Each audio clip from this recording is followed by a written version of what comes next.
በመንግስትና በታማኝ የግብር ከፋዮች መካከል በጥቂት ፖይንቶች ላይ በጽሁፍ ያልሆነ ስምምነት እንድንፈጽም እፈልጋለሁ። በእናንተ በኩል የግሉ ሴክተር ከትርፍ በላይ ማህበራዊ ዓላማን ያነገበ ስራ የእያንዳንዱ ኩባንያ የሥራ ኃላፊዎችና ባለቤቶች አንዱ ዋነኛ ተልዕኮ መሆን አለበት።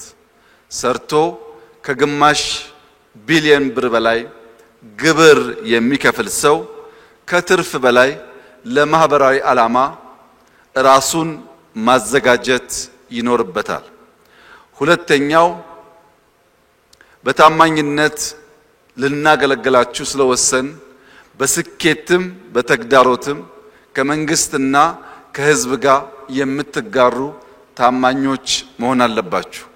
በደናው ዘመን የምትሰበስቡና ሀብት የምታካብቱ በችግር ጊዜ ደግሞ ወደ ዱባይ የምትሸሹ መሆን የለባችሁ። በመከራውም ጊዜ በስኬቱም ጊዜ በጋራ ጸንተን የምንቆም መሆን አለብን። ሶስተኛ የሀገርን ጥቅምና ትውልድን የምታስቀድሙ መሆን አለባችሁ።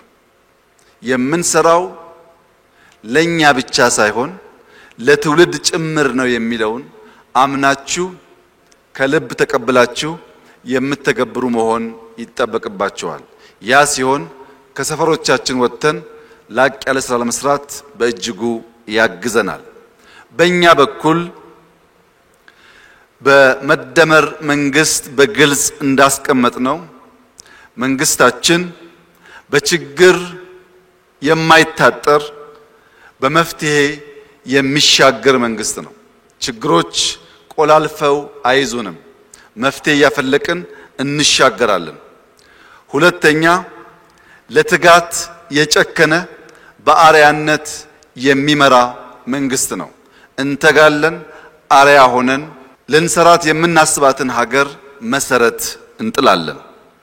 ሶስተኛ ጀምረን የምንፈጽም አልመን የምንተኩስ ተናግረን የምንተገብር በቃላችን ልክ የምንገኝ መንግስት ለመሆን እየተጋን እንገኛለን።